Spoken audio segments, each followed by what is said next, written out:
Eu vos peço, Senhor Jesus, seja misericordioso, Senhor, arrancando, Senhor, toda fraqueza dos teus ombros, Senhor, arrancando, Senhor, toda e qualquer fraqueza, Senhor, que o inimigo tenha tentado colocar sobre a vida dele. Eu vos peço, Santíssima Virgem, como teu escravo, eu vos peço, ó Mãe, intercede pela vida deste filho, que aqui se propôs e se colocou, ó Mãe, a serviço do teu reino, a serviço do reino do nosso Senhor. Ave Maria, cheia de graça, o Senhor é convosco. Bendita sois vós entre as mulheres, e bendito é o fruto do vosso ventre, Jesus. Santa Maria, Mãe de Deus, rogai por nós, pecadores, agora e na hora de nossa morte.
Começar estes dias rendendo diante de Ti o nosso coração, reconhecendo Tua grandeza, reconhecendo Tua Shekinah, Tua glória, Senhor, e pedindo mesmo, vem manifestar, Senhor, a Tua glória neste lugar.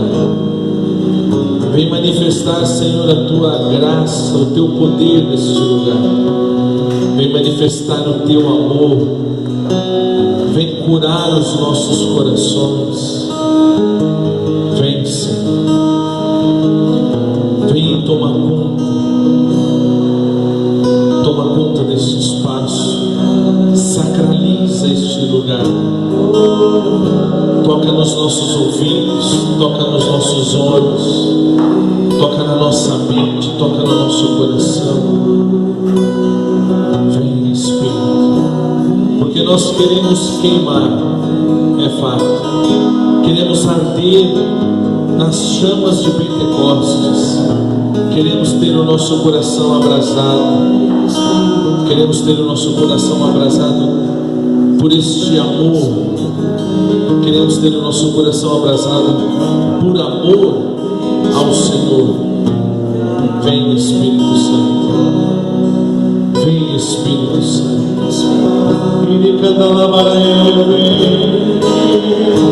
Vem, Espírito Santo, nós te pedimos. Olha lá, Chica na labaração, na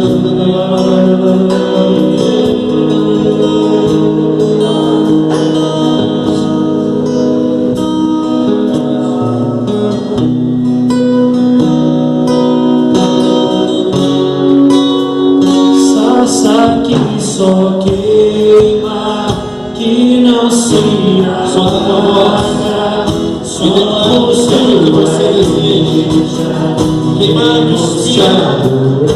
Senhor, vem consumir nós tudo aquilo que nós estamos consumindo, somos sacrifício. Nós queremos, Senhor, vem nos consumir, estamos cheios do poder da vida aqui.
Diz para a pessoa que está do seu lado assim, ó, não tenhas medo. Não tenhas medo. Bem, pode se sentar.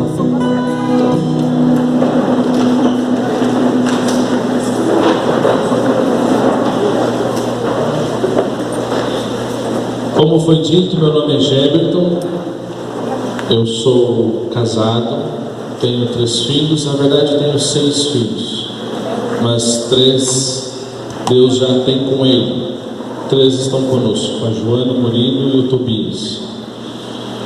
Eu tenho 36 anos, mas a minha história com o Senhor, de forma mais concreta, específica, começa na morte do meu pai. Eu estava com 9 anos de idade, mais ou menos. Dali vai a minha história. Eu faço parte da renovação há 24 anos e sou leigo consagrado, fundador de uma comunidade de vida e aliança, comunidade Filhos da Cruz. eu pertenço à pertença de vida, eu faço parte da pertença de vida, ou seja, eu tenho a minha vida dedicada em tempo integral para o Evangelho, não tenho mais um trabalho convencional fora, só para a missão. E esse final de semana é engraçado que Deus quis que eu estivesse aqui, porque eu recebi alguns convites para pregar fora, em outros estados, o último foi Rio Grande do Norte, e sempre que eu rezava, Deus dizia que não era para mim, que era, eu entendi que era para mim ficar em casa, até janeiro. Em janeiro encontramos a Fábio, e não sabe de Itajaí, não sei bem como é que foi a conversa, e vim parar aqui, estou aqui. Só que eu acho que o diabo não queria, porque ontem eu levei de Porto Alegre aqui, é rápido para chegar, mas eu levei 12 horas entre sair de casa, ir para o aeroporto, ficar no aeroporto, ir para São Paulo, ficar mais um tempo, até chegar aqui. Mas enfim, tudo isso faz parte de uma experiência maior. Alguém já esteve no Beto Carreiro? É legal os brinquedos? Dá para tirar uma onda, um trio? Ou um outro parque aquático? Não sei se aqui tem parque aquático. No litoral lá tem 2 parques aquáticos que são gigantes, tem uns tobogã, bem legal. Dá para curtir um barato no Beto Carreiro ou em algum outro parque aquático só olhando para os brinquedos? Sim ou não? Qual é a sacada de um lugar como este?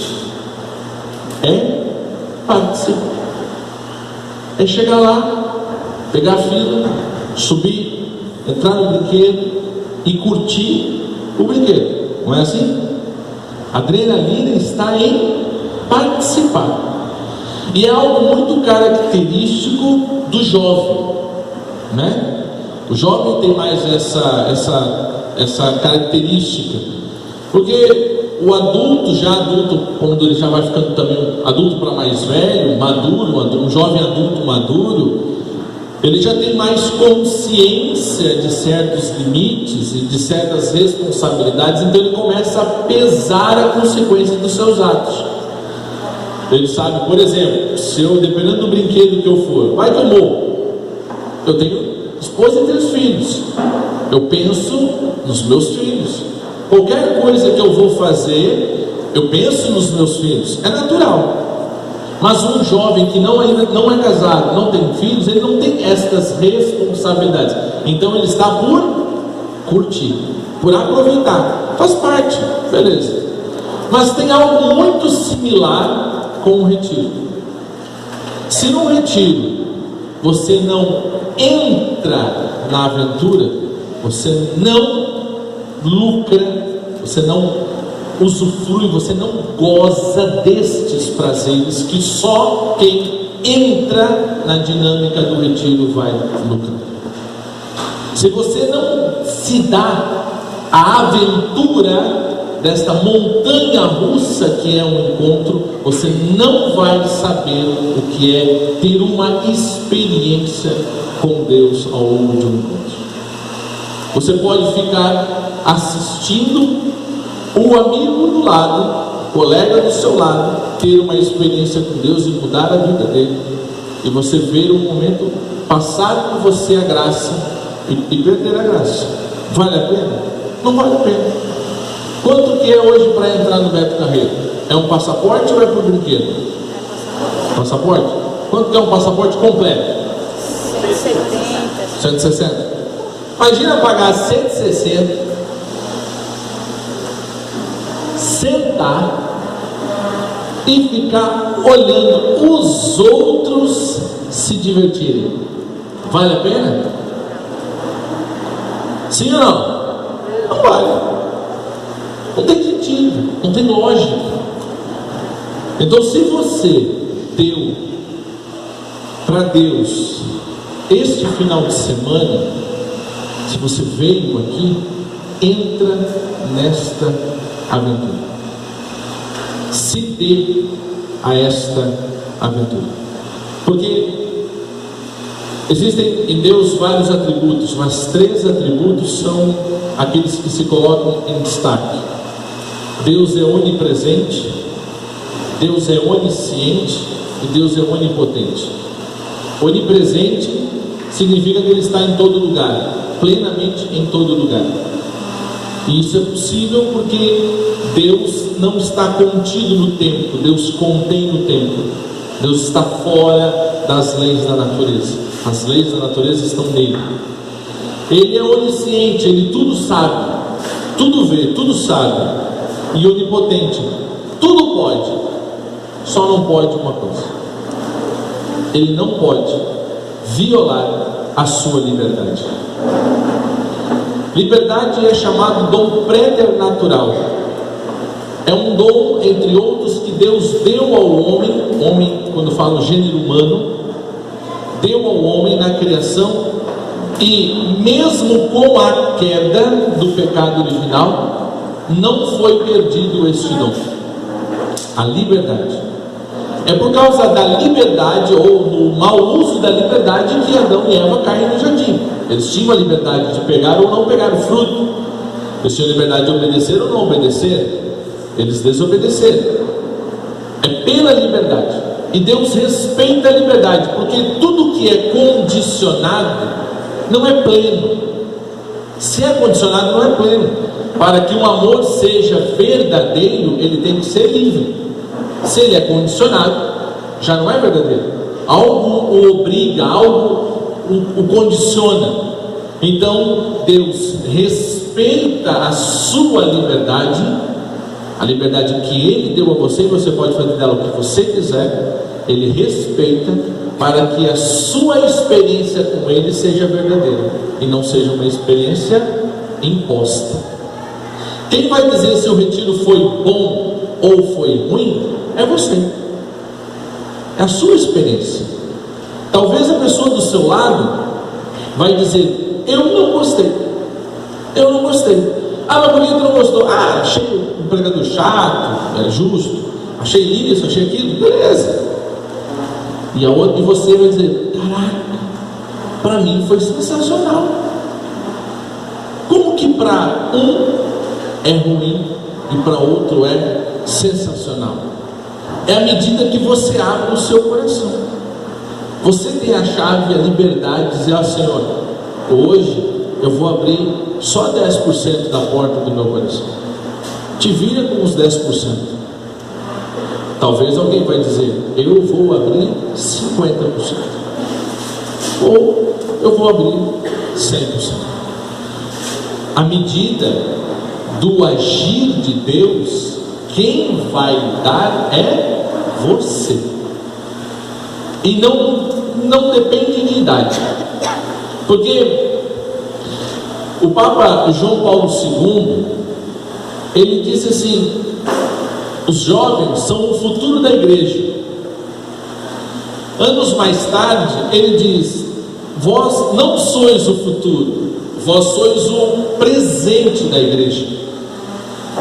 Francisco, Papa Francisco, agora há pouco tempo, ele dizia, e acho que até foi na jornada no Panamá, não tenho certeza, ele disse: vós sois, e a igreja conta com vocês, vós sois o presente da igreja. Mas ele não falou idade, ele não disse idade, ele não disse se tem que ter 20, se tem que ter 18, se tem que ser de maior, se pode ser de menor. Ele não disse. Por que ele não disse? Porque a igreja sabe que se o jovem, qualquer pessoa, mas o jovem, porque ele porta uma potência natural, uma força que é natural da sua juventude, a igreja sabe que se o jovem ele se abrir para Deus e ele deixar Deus agir na sua alma, ele faz um estrago no mundo.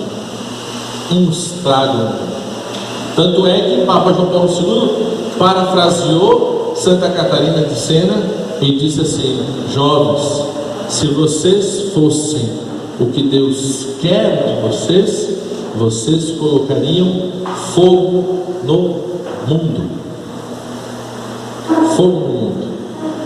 É o que Deus espera de vocês, que vocês coloquem fogo no mundo. E vocês disseram isso. Vocês prestaram atenção na música que vocês estavam cantando, né? Eu disse, reze com a música. Você prestou atenção no que vocês estavam cantando. Você disse que queria ser uma sarça. Sabe o que é uma sarça? Sabem? A sarça é um arbusto. Pode dar até 1,5 m, 1,70 m. É um arbusto grande. Seco. É um arbusto seco que tem no deserto do Oriente Médio. E o que acontece? Moisés, um determinado dia, leva as ovelhas do rebanho do seu sogro para além das montanhas, para um lugar desconhecido. Moisés ousa fazer algo que ninguém fazia. E quando ele ousou sair da mesmice de todo mundo e ir para um lugar desconhecido, ele vê uma sarça. Aquele arbusto estava em chamas, mas não se consumia. Não era consumido pelo fogo. Queimava, mas não se consumia. Quando o Papa diz: vós colocareis fogo no mundo, e vocês cantam ser uma sarça, é esta a ideia. É que o fogo de Pentecostes arda em você de tal maneira que você incendeie o mundo. Você é uma sarça que anda por este mundo. Até porque o jovem tem uma força intrínseca, está nele por natureza. O jovem anda em bando, certo? O jovem não anda sozinho.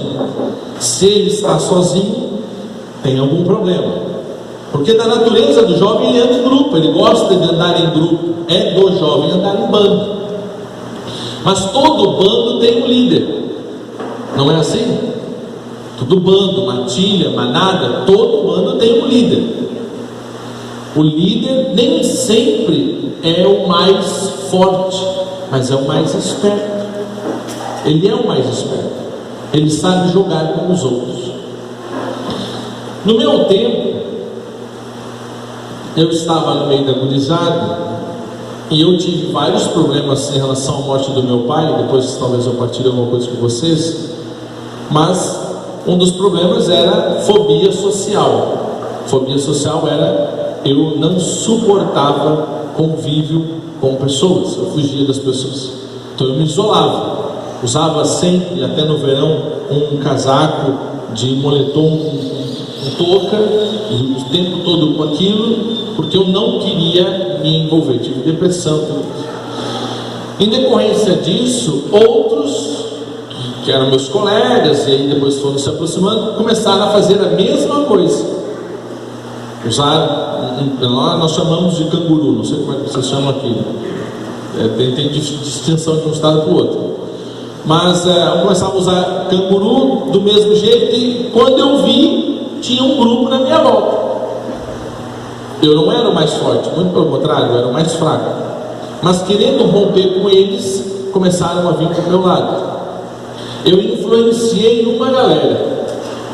Infelizmente, naquele tempo, eu influenciei de forma negativa.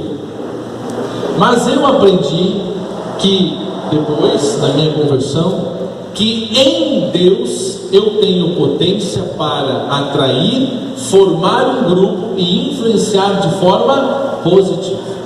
E é o que Deus quer formar no seu coração.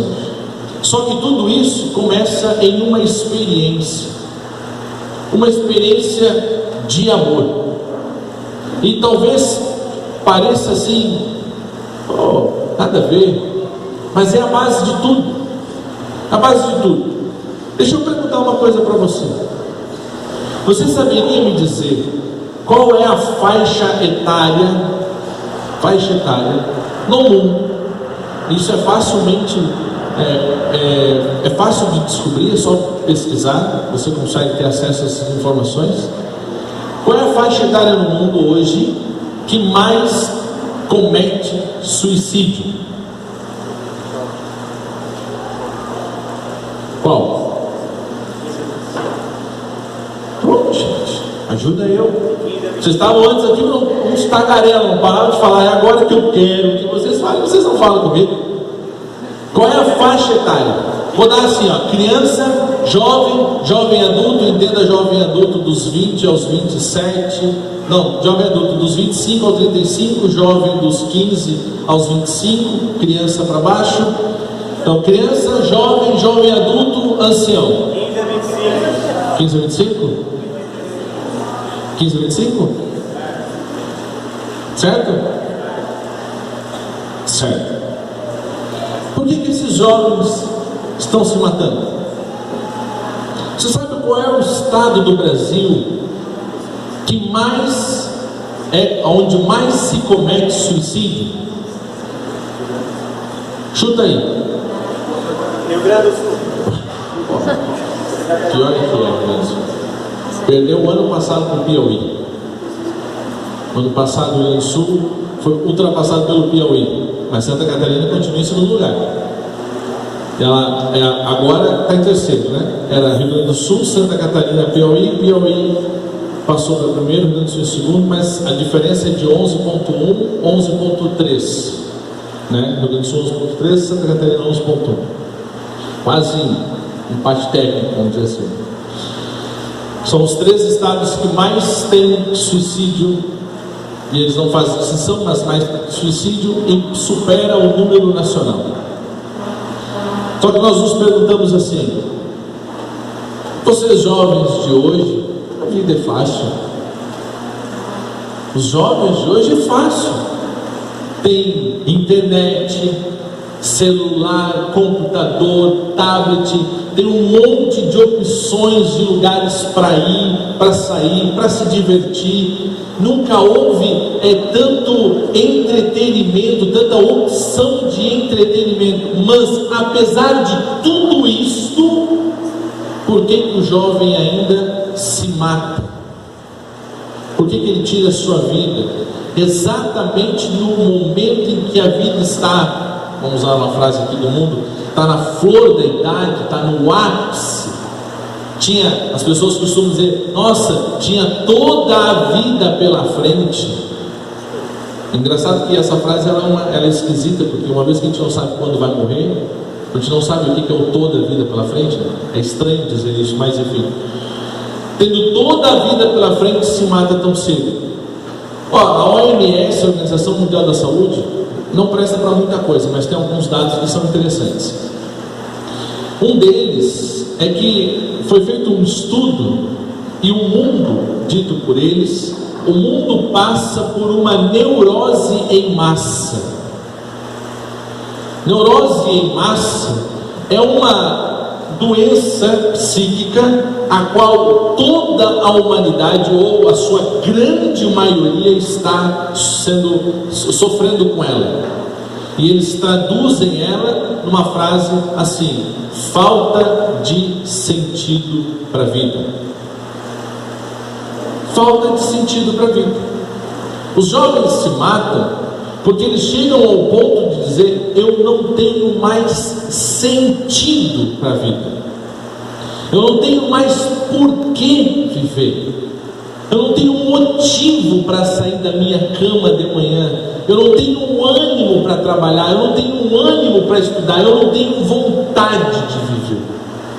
Como que o jovem chega ao ponto de dizer isso?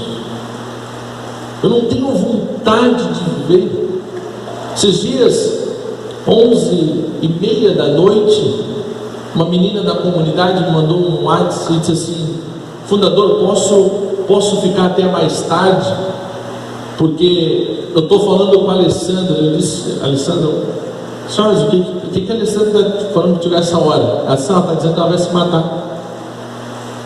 Ela está aqui porque ela está desesperada, ela disse que está com tudo na mão, ela vai se matar, e ela disse que ela gosta muito de mim, ela quer se despedir de mim. Eu disse: então fica até a hora que for necessário, mas não deixe essa mulher se matar, faz o possível. Mas ela está, a guria está surtando, e ela tem 22 anos. Ela quer se matar. Ela disse: eu já fiz tudo que o mundo me ofereceu, eu já aproveitei tudo, já fui eu estou morta por dentro, então não tem por que eu viver por fora. Morta por dentro, porque de alguma forma o inimigo conseguiu, veja bem, De alguma forma, então as pessoas não gostam muito que se fale, né? Mas de alguma forma o diabo conseguiu criar uma consciência, gerar uma consciência, ainda que torpe, mas uma consciência de que para ser feliz tem que aproveitar a vida. Para ser feliz você tem que curtir o pecado, você tem que aproveitar os prazeres do mundo. Só que, tudo bem, tem uma certa verdade aqui, tem uma certa verdade, tem que desdobrar isso. Deus nos oferece Deus nos dá possibilidades, mas esquece que a essência do homem ele foi criado do amor para o amor. Deus, que é amor, cria o homem de si, e ao criar de si, ele usa do amor para fazer o homem. A sua natureza é amor. Nós vemos uma grande revolução na sociedade nos últimos anos, e os pais e as mães, para não passar pelas mesmas coisas, não deixar os seus filhos passarem pelas mesmas situações que muitos deles passaram, começaram a fazer o seguinte: eu tenho que trabalhar para dar as coisas para os meus filhos. Então os pais gastam muito tempo com viagem, com trabalho, com negócios, gastam tempo, não estão em casa. Os filhos são criados pela babá, os filhos são criados pela faxineira, os filhos são criados pela professora da escola, mas não tem presença de pai, não tem presença de mãe. Vai ficando uma lacuna no coração desse jovem, dessa criança, desse jovem. Aí o demônio então diz assim: bom, se eu não tenho nada disso, agora vai para o mundo. Se você tiver com muita fome, e você comer uma barra de diamante negro, gosta de chocolate? Short, diamante negro, pensa naquele chocolate que você curte. Todo mundo gosta de chocolate aqui? Não? Caraca, gostam de chocolate ou não? Qual chocolate você gosta? Eu gosto de diamante negro e alpino, para mim são os top. Come uma barra de chocolate, mata a fome? O que você acha? Sim ou não? Uma barra. Você está com muita fome, você vai lá e pum, come uma barra inteira, mata a sua fome. Sim ou não? Sim, vai matar a sua fome. Só que o chocolate, ele dá uma carga de energia rápida para o seu organismo. Vai ser uma explosão de energia no seu organismo, mas rapidamente ela também vai se dissipar, e você vai estar novamente com fome. Aí você vai lá e come outra barra de chocolate. O efeito vai ser o mesmo. Você vai ficar logo em seguida com fome. Aí você vai lá e come outra barra de chocolate. Você fica fazendo isso uma semana. Como é que você vai estar no final dessa semana? Não vai estar gordo, não, vai estar no hospital com intoxicação. Porque você comeu muito chocolate e o seu fígado. Então ele dizia assim: olha, vai para o mundo e enche o vazio, enche a fome que você tem de amor, de ser amado, enche de chocolate, com o prazer que o mundo dá. E aí eles vão comendo, e quando estão cheios, eles percebem que na verdade estão vazios, estão loucos, sem nada. Aí se matam. Eu atendi uma jovem, 21 anos, ela tinha 21 a 22 anos, uma loira, linda, fenômeno. Ela chegou lá em casa para um atendimento de oração, depois de sair de um hospital psiquiátrico. O hospital pediu que a família levasse ela porque ela tinha cometido dentro do hospital 2 tentativas de suicídio. A mãe conhece fulana do grupo de oração, que me conhecia, e aí fez um pedido para mim atender a menina. Fui lá, fui atender a menina. Sentou aquele mulherão na minha frente, e eu disse para Jesus: o que ela tem? Eu sabia de onde ela é. Ela é do litoral, ela é filha de um construtor, ela é podre de rica.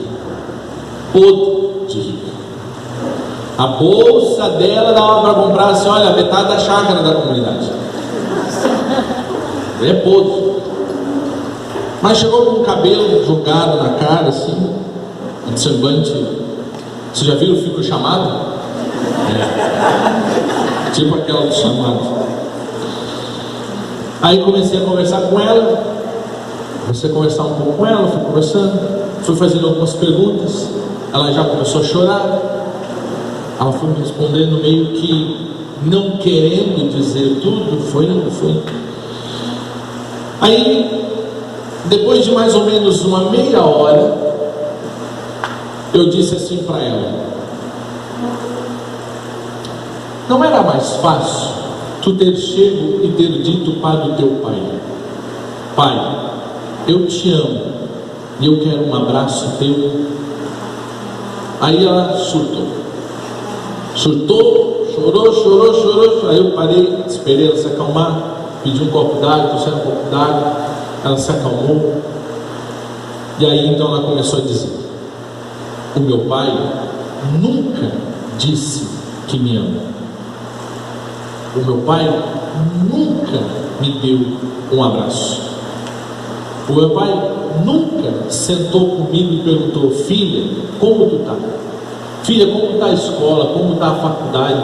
Filha, tu está namorando? Meu pai nunca perguntou. Então eu tinha necessidade, eu amava, eu amo meu pai, eu tinha necessidade de chamar a atenção dele. Então eu comecei a dar. Comecei a ficar com tudo que é homem. Ela era conhecida como vagabunda. Sabonete. Você conhece, sabe o que é sabonete? É aquela com o cara vai agarrar, salta e vai para a mão do outro. Espero que você não seja assim, né? E aí, ela tinha essa fama. O pai dela um dia chamou ela e disse: filha, por que está fazendo isso? O que tu quer que o pai faça para tu parar com essas coisas? Te ajeitar na vida? Ela não disse o que de fato ela queria. Ela falou: pai, eu quero o que tiver de melhor que tu puder me dar. O pai dela deu para ela uma cobertura num prédio, na praia segunda praia mais top do litoral gaúcho, de frente para o mar. Aquela cobertura deve valer uns 3 milhões ali. E ela continuou. Aí ela caiu na droga. E foi para droga. O pai dela chamou ela e disse: minha filha, o que é isso? Olha, eu vou te dar um carro para tu parar. Para com isso, vou te dar um carro. Aí ele deu para ela uma BMW, topzera. E ela disse assim: nada disso é o que eu quero. Eu só queria que ele sentasse comigo, me abraçasse e dissesse que me amava. Meu pai nunca disse que me amava. Ao mesmo tempo, olha que engraçado, ele deu tudo o que ela queria, no sentido, tudo que ela precisava, no sentido material. Tudo que ela precisava na dimensão material, ele deu, mas o que ela precisava na dimensão afetiva, ele não havia dado.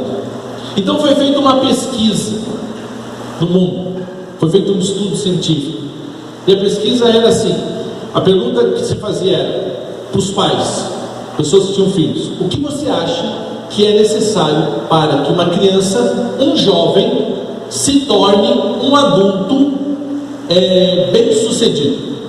O que você acha que é necessário fazer, dar para uma criança, um jovem, para que ele se torne um adulto bem sucedido? E eu pergunto para você: o que você acha?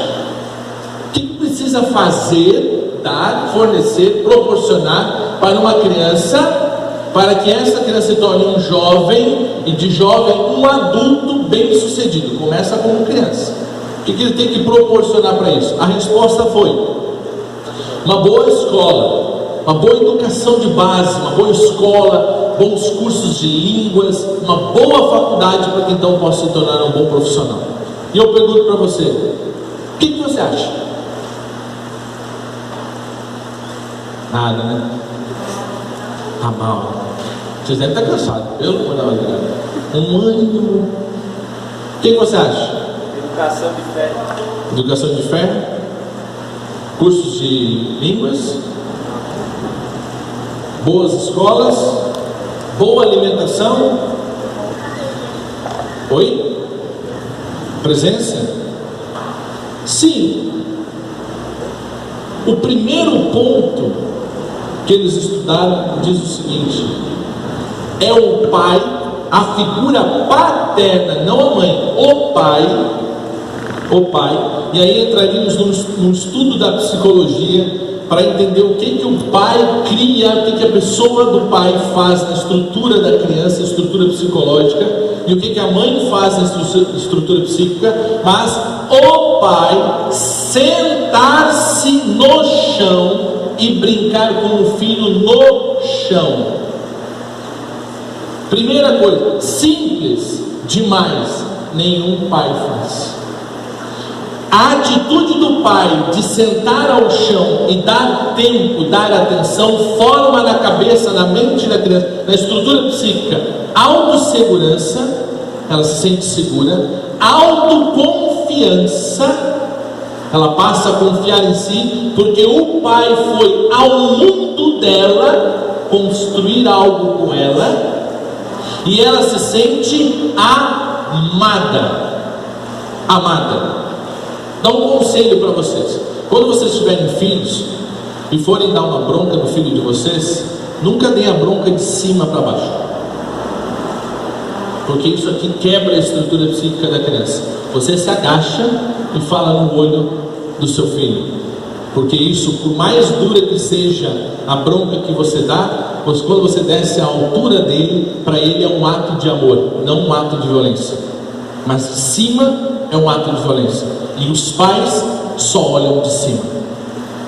Então os jovens, quando chegam no meio na sua juventude, adolescência, juventude, eles começam a sofrer de uma angústia, uma indecisão, não sabem tomar decisões, não têm coragem para arcar com as consequências das suas escolhas, das suas decisões, porque a sua alma, a sua estrutura psíquica está fragmentada. Aquilo que de fato ele precisava, ele não recebeu.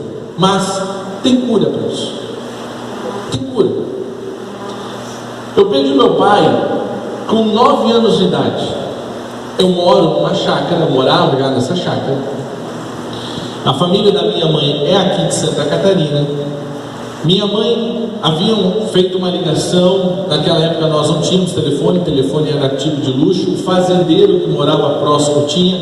Ligaram para esse fazendeiro e pediram para dar um recado que o meu avô estava no hospital em vias de falecer. O médico já tinha mandado a família se despedir e tudo mais. Chamaram então a minha mãe. Minha mãe e meu pai, eu nunca os vi brigar, mas naquele dia eu vi meu pai levantar o tom de voz com a minha mãe, porque a minha mãe disse: eu não vou sem tu. O meu pai disse: tu vai, é teu pai, tu tem que ir, vai lá e fica com a tua família. Não posso viajar agora, tem lá os motivos e tal. Ele deu um dinheiro para ela, disse: tu vai. Minha mãe foi contrariada, ela veio para Santa Catarina para se despedir do meu avô. Isso foi sábado, domingo, segunda, terça pela manhã. Eu levanto, eu estudava à tarde, boto o meu quichute, 8 horas da manhã, e vou procurar o meu pai na chácara. E começo a procurar o meu pai. Meu irmão mais velho, que estava em casa, tinha ido para aula. O mais novo estava com a minha mãe em Santa Catarina. Eu procuro meu pai até meio-dia. Meio-dia eu achei meu pai morto. Dizer para você assim: olha, aquilo foi para mim algo extraordinário. Arrebentou comigo.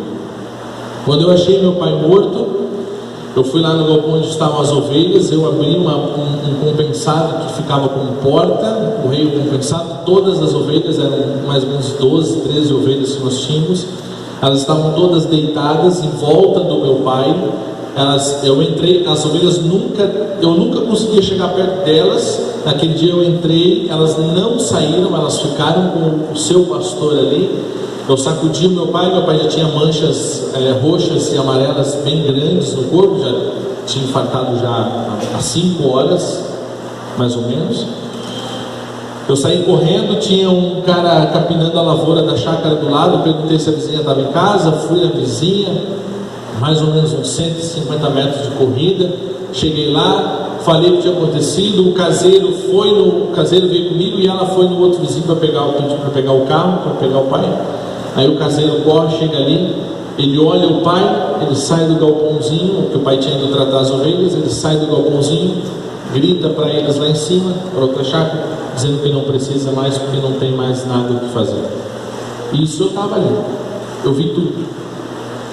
A dor de procurar meu pai por 4 horas, a dor de estar sozinho procurando meu pai, a dor de achar o meu pai morto, não ter ninguém em casa comigo, eu vivi tudo isso sozinho.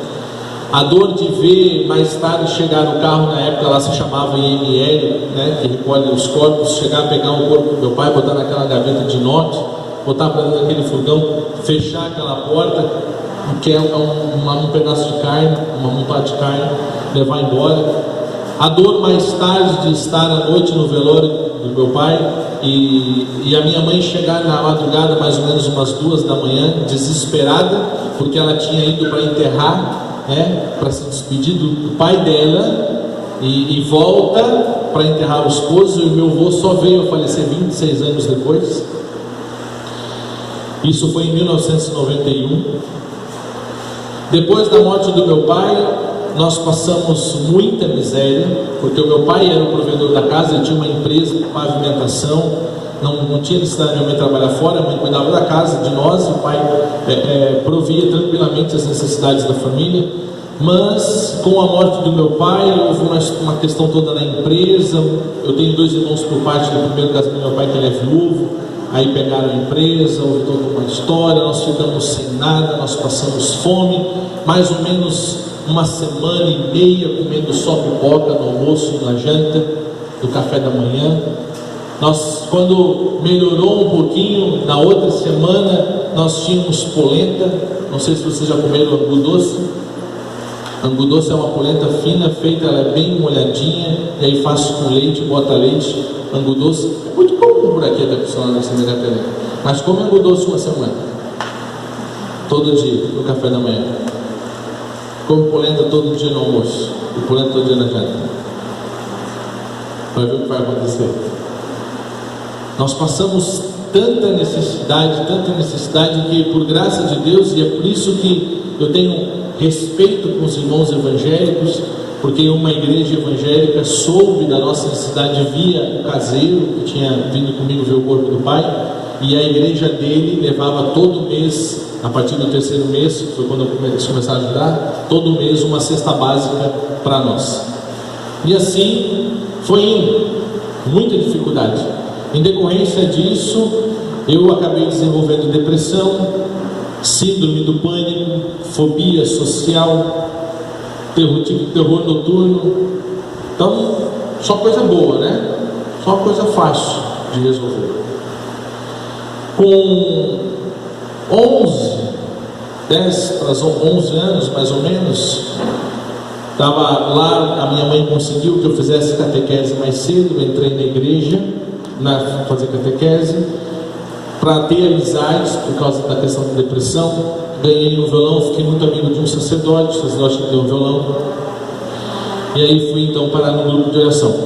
Sim, encurtando, no grupo de oração, como fobia social eu não gosto de pessoas, essa é a sacada, eu não gosto, né?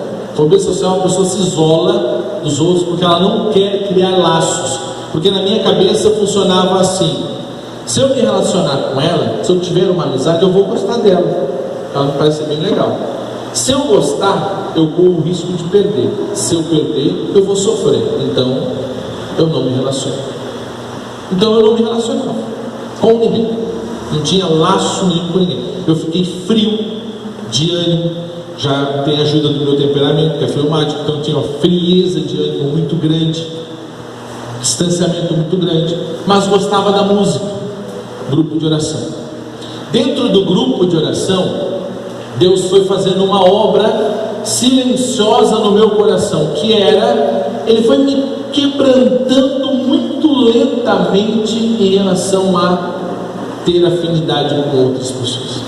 Um dia chegou a coordenadora do grupo de oração, ela saiu lá da oração que se fazia no presbitério, né, no altar, veio na minha direção e ela disse assim: Geber, Deus pediu que eu te dissesse que Ele te ama.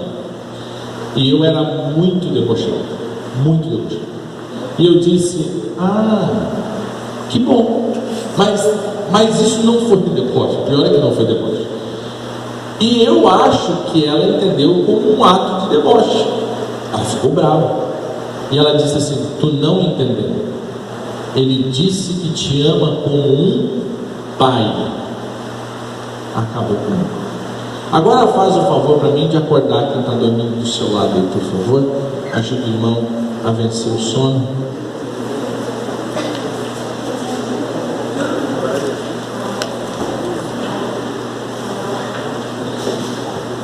Ele te ama como um pai. E naquele momento, tudo o que eu queria era sentir amor de pai.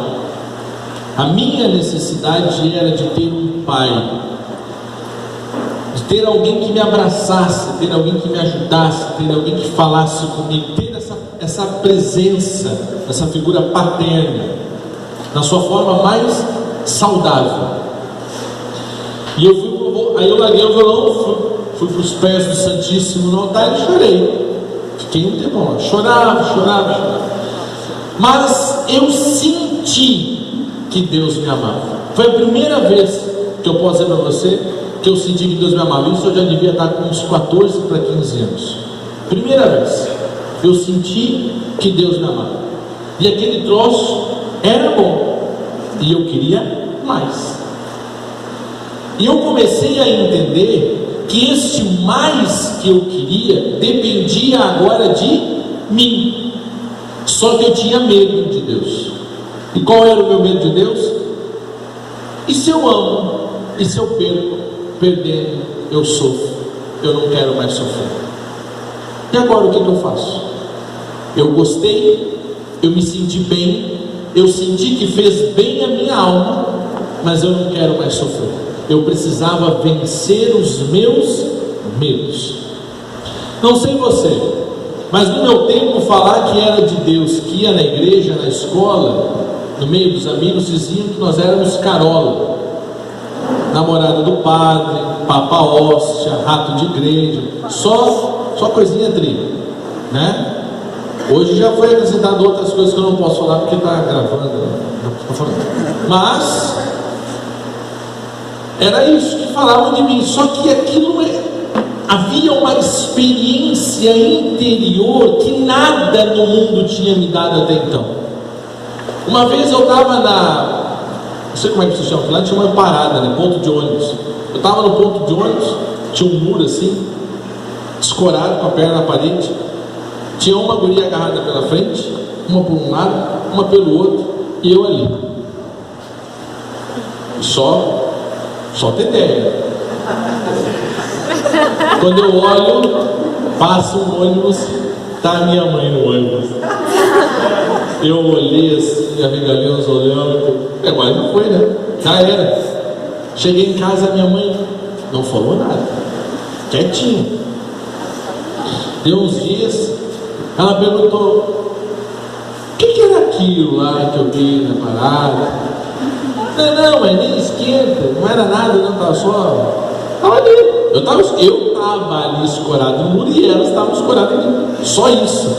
E ela disse: não enche o que o teu coração busca.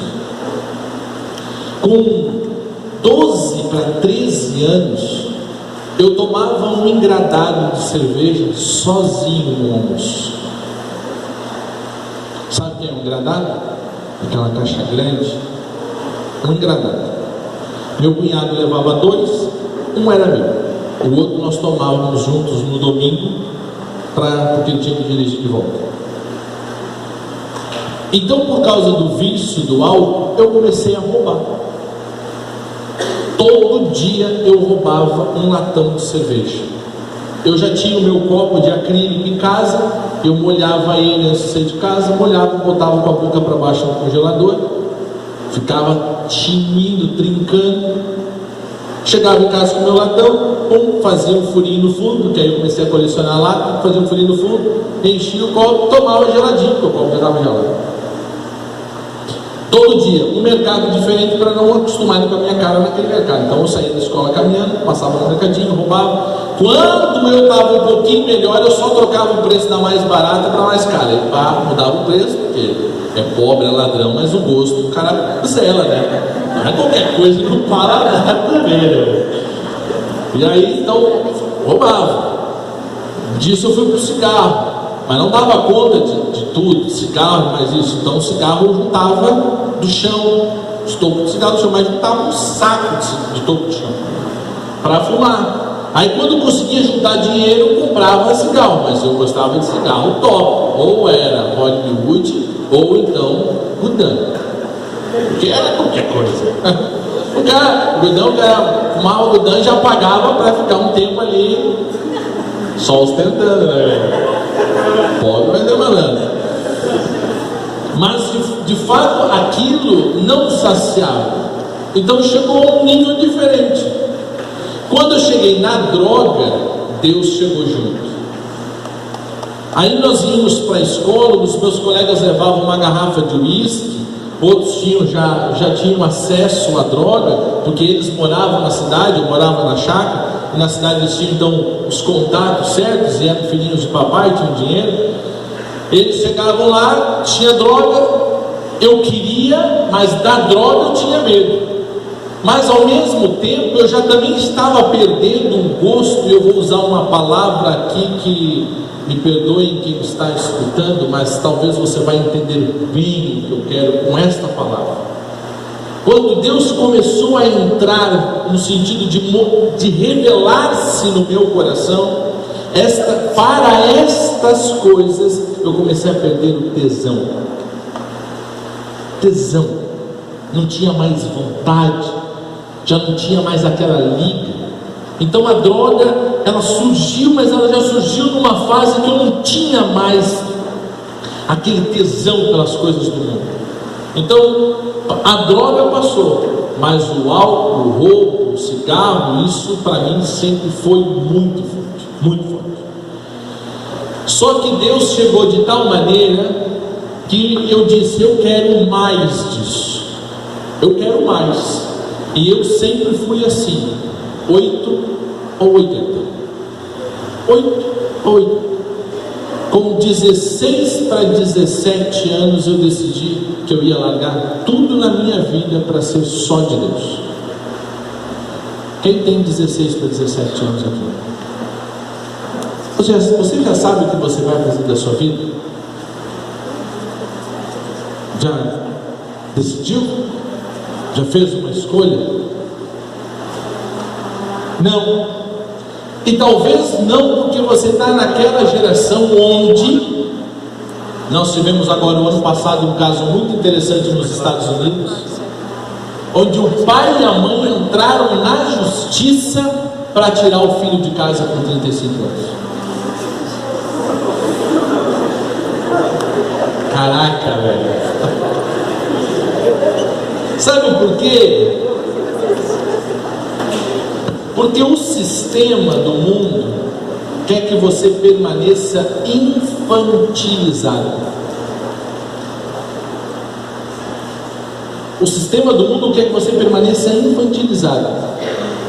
O mundo diz que você, jovem, tem que aproveitar a vida, mas ao aproveitar a vida, ele não diz que você tem que amadurecer, ele infantiliza.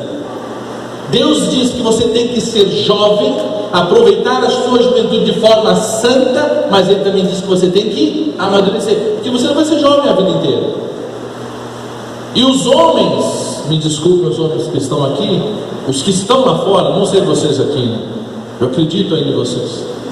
Os homens não querem mais compromisso, não querem namorar para casar, porque casar é responsabilidade, casar vai ter que sair de casa, da casa do papai e da mamãe, aí vai ter que trabalhar, vai ter que pagar as contas, vai ter que sustentar a família, vai que vem filho, aí tem fralda é caro.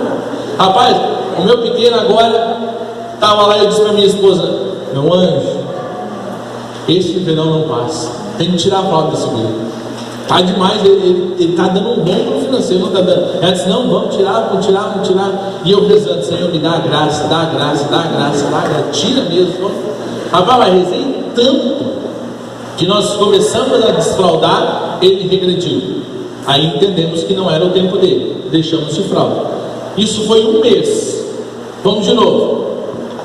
Aí eu sentei com ele, conversei, expliquei que ele sentia uma vontade e tal, tinha que correr, vamos fazer xixi na grama, vamos molhar a plantinha. Aí está usando de tudo que está na psicologia, para entender. Aí esses dias ele, pai, vamos molhar a plantinha. Não, agora tem que ser no banheiro, filho. Agora como é que tira a plantinha da cabeça dele? Aí todo o processo. Mas olha a graça que nós alcançamos. Um dia ele se ligou, pai, quer fazer xixi. Xixi, corremos lá, tiramos a fralda dele e fez xixi. Deixa sem cueca, sem fralda, já deixamos sem fralda, só cueca. Beleza, foi uma, foi duas, ele vazou 2 vezes na cueca. Já aprendeu, já se atinou que era a vontade de fazer xixi. No outro dia, nós começamos a falar para ele sobre fazer totô. E ele já aprendeu como é que era a malandragem do totô. E nós usamos a mesma fralda 1 semana durante a noite. E observamos que ele não fazia xixi nem à noite. Tira a fralda. Sobrou 12 fraldas. Olhava para aquelas 12 fraldas e diz: venci vocês na oração. Demos as 12 fraldas. Ele nunca fez xixi na cama à noite, porque foi um desfraude milagroso, divino. Deus é o cara. Deus é o que, não, se você tiver uma necessidade, reze que Deus vai lhe atender você. Mas é fato que os jovens não querem mais assumir responsabilidades, porque é fácil chegar em casa, a mãe está lá com a sua roupa lavada, dobradinha em cima da cama, cuequinha limpa, meinha limpa e dobrada, mas meinha só a mãe para lavar mesmo, entendeu? Só a mãe para lavar, tudo lá dobradinho. Quem quer largar essa mamata? Ninguém quer. Porque a vida é boa, a vida tem que aproveitar, a vida tem que fazer. Só que isso vai gerando uma infantilização. E a experiência com o amor de Deus nos ajuda a amadurecer. Naquela vez, naquele dia, naquela experiência, eu tomei uma decisão: eu quero mais disso. E caminhando mais para ter mais de Deus, eu fui mudando. Deus foi me restaurando. Eu tenho uma amiga, uma comadre, que é psicóloga, formada já há 10 anos. Esses tempos nós conversando, ela disse assim: eu queria muito poder fazer um estudo contigo. Eu disse: não estou te entendendo. Ela disse: não, eu queria te estudar, fazer uma pesquisa, perguntar, fazer testes psicológicos contigo. Eu disse: tá, mas por que só por causa da minha opção de vida? Porque a minha opção de vida me faz ser um ET para o mundo, né? Eu não trabalho, eu vivo da providência, eu seja de doação, coisa assim. Eu disse: tá, mas por que? Ela disse: não, porque tu perdeu o teu pai com 9 anos, em uma fase que é decisiva para a formação da estrutura psíquica. A forma que tu achou o teu pai, os traumas que vêm na sequência, as necessidades básicas que tu sofre na sequência, passa por elas, né? As mazelas da estrutura, depressão, síndrome do pânico, fobia social. Tu vive no mesmo lugar em que achou o teu pai morto, no mesmo lugar que marcou a tua história de forma extremamente negativa.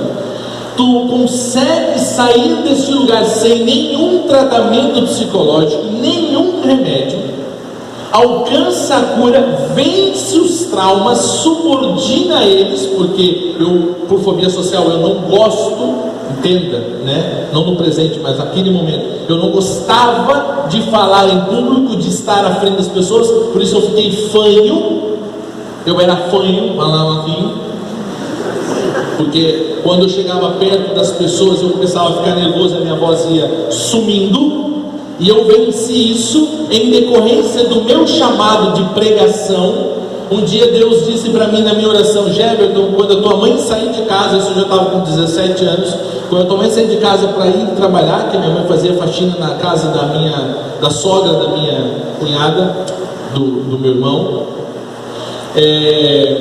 então, quando ela ia fazer 3 vezes por semana, eu fazia a minha oração abria a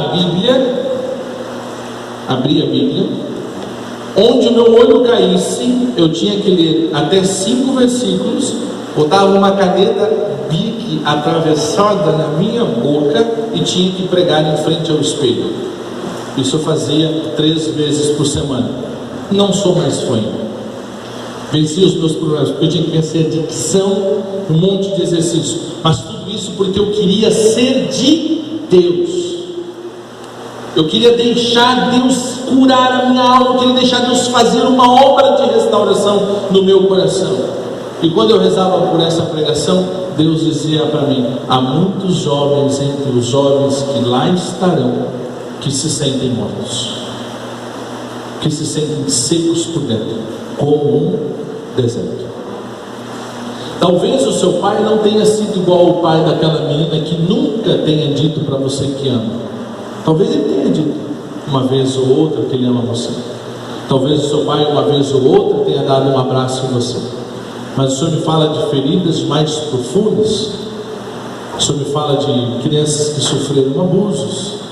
O Senhor me falava de crianças que apanharam no rosto, que se sentiram muito humilhadas, que foram muito expostas. Eu não sei quais são as feridas do seu coração, mas eu sei que o meu Deus, o Deus que me ama, Ele ama você.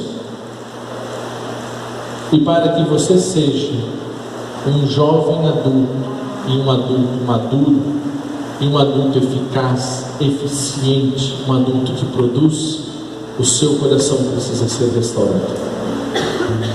Vou até dizer mais: se você não deixar Deus amar você, se você não deixar Deus curar o seu coração, se você não deixar Deus entrar na sua vida, eu dou mais 3 anos para você dentro da igreja, 5 no máximo, porque você vai, as necessidades da sua alma, as feridas da sua alma vão começar a se conflitar com as dificuldades dos outros, com as feridas dos outros. Você vai sair, porque infelizmente a necessidade que nós temos de nos sentirmos amados, e veja isso, observe isso no mundo, faz com que as pessoas usem de você, faz com que nós comecemos a usar dos outros para nos sentirmos bem, para nos sentirmos felizes. É um amor descartável, um amor que descarta, e Deus não ama assim. O mais belo na experiência de amor com Deus é que em um determinado dia, quando eu fui para a igreja e diante do sacrário eu rezava, eu falava com o Senhor disse assim: Geberton, tu não tem nada para me dar, nada do que tu tem eu quero, porque nada do que tu tem eu preciso, nada. Eu só quero uma coisa de ti: eu quero que tu deixe eu participar da tua vida, eu só quero que tu deixe eu entrar na tua vida, eu só quero que tu deixe eu ser o teu melhor amigo, eu só quero que tu deixe eu ser o teu pai, cuidar das tuas feridas, te consolar, te amar, te ajudar, responder na hora que tu precisa de uma ajuda, de uma resposta, de um anseio. Me deixa entrar na tua vida, me deixa ser teu amigo. Por causa de Deus eu larguei o álcool, por causa de Deus eu larguei a prostituição, larguei o cigarro, venci a depressão, venci a síndrome do pânico, venci a fobia social, venci outras mazelas também. Tudo porque eu não só li que Deus me ama, mas eu experimentei que Deus me ama. Você pode até rir, você pode até dormir, você pode até achar isso nada a ver, mas olha, faça uma experiência, no sagrado do teu coração, porque o teu coração é sagrado, e eu tenho certeza que nem o melhor amigo, nem o seu melhor amigo sabe de todas as tuas verdades, nem o teu melhor amigo sabe das angústias, das tristezas, do vazio da tua alma. daqueles momentos de solidão que você tem passado, independente da sua idade. Seus amigos não sabem o quanto você, homem, sofre, porque nós homens também sofremos. Nós temos uma casca dura por fora, nós nos fazemos de fortão, nós nos disfarçamos muito bem, mas nós somos um filho, nós somos alguém que também gosta de ser amado, nós somos alguém que também quer ser chamado pelo nome, também quer ser tido como um filho. E ser filho significa ter um pai que cuida de mim, ter alguém que zela por mim, ter alguém que morreria por mim. Você menina, você jovem, que o mundo adora usar o seu corpo, a sua beleza física, você é mais do que isso. Você é muito mais do que isso, muito mais do que seu belo rosto, seu belo cabelo, seus belos olhos, muito mais do que as suas curvas. Você é mais do que isso. Você é uma filha, você é alguém que Deus tirou do nada. Ele fez você porque Ele quis amar você, mas Ele respeita a sua liberdade. Ele não vai romper a porta do seu coração, Ele não vai meter o pé na porta e entrar. Quem faz isso é o diabo desgraçado. Ele vai bater na porta e vai dizer: olha, deixa eu entrar aí. E talvez você vai dizer: mas Senhor, eu fiz tantos pecados, eu tenho me perdido tanto, eu sofri isso, sofri aquilo. Eu aprendi uma coisa: Deus não pergunta aonde você esteve, Deus não pergunta o que você fez. Para Ele não interessam os chiqueiros que você andou, lembrando do filho pródigo. Para Ele não interessa. Para Ele interessa apenas uma coisa: você voltou. Você voltou para Ele. E como um bom pai, Ele abraça, Ele acolhe você. Ele não fica gastando tempo com perguntas, mas Ele acolhe em um abraço apertado ao coração para dizer a você: eu sei que você está ferido, eu sei que você está machucado, eu sei do que você precisa.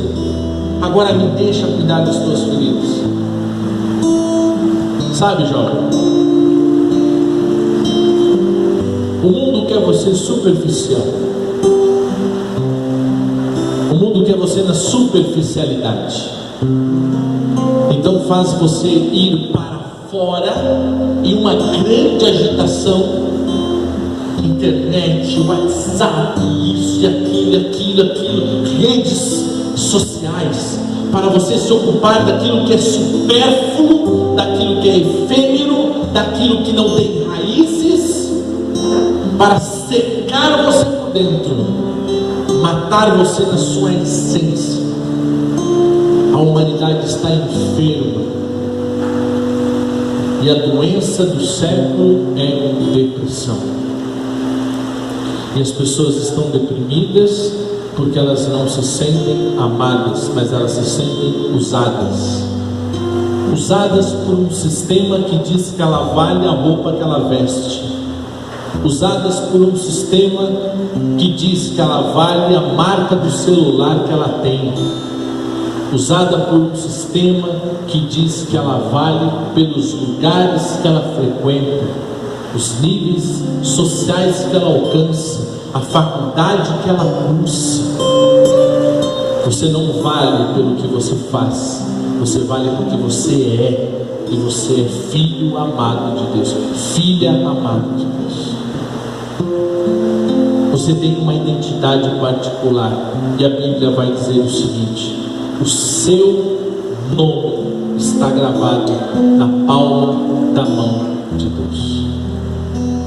As pessoas dizem assim: qual é que é o teu nome mesmo? Geber. Hã? Nesse momento eu digo para Deus: ainda bem que o Senhor sabe, né?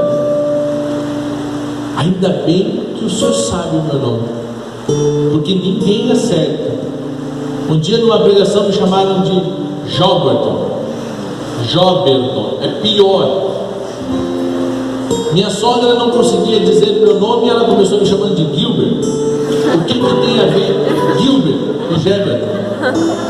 Gilbert Gilbert era um ator famoso, que ela gostava muito de filme. Ela disse: lembra muito o Gilbert, eu vou te chamar de Gilbert até aprender o teu nome. E um dia, eu rezando, Deus disse assim: filho, o teu nome eu não erro, o teu nome eu não esqueço, porque ele está gravado na palma da minha mão. Eu sei quem tu é, e é isso que Deus diz para você. Eu sei quem tu é. O que tu fez não me interessa, me interessa quem tu é. Eu quero convidar você a ficar de pé.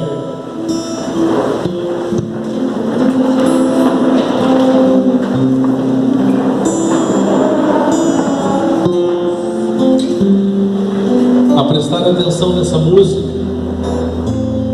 Eu até diria assim: eu vou pedir algo quase impossível para você. Eu sei que é quase impossível, mas sei que é possível. Dá para fazer. Que enquanto nós cantarmos aqui, que você feche os seus olhos. De preferência, que você coloque a mão sobre o seu coração. Até você pode se abraçar se você quiser. Mas esquece quem está do seu lado. E esquece quem está do seu lado, sabe por quê?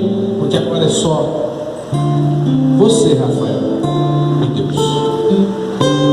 Só você e Deus. É pessoal, no seu coração. Não interessa se você quer chorar, se você sente vontade de chorar, chora. Quem está do seu lado não vai pagar as suas contas. Quem está do seu lado não vai morrer por você na cruz. É você e Deus. Você e Deus.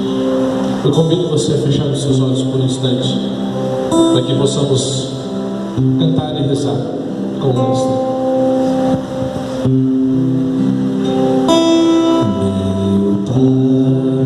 Abraça-me bem forte e me prende bem junto a ti.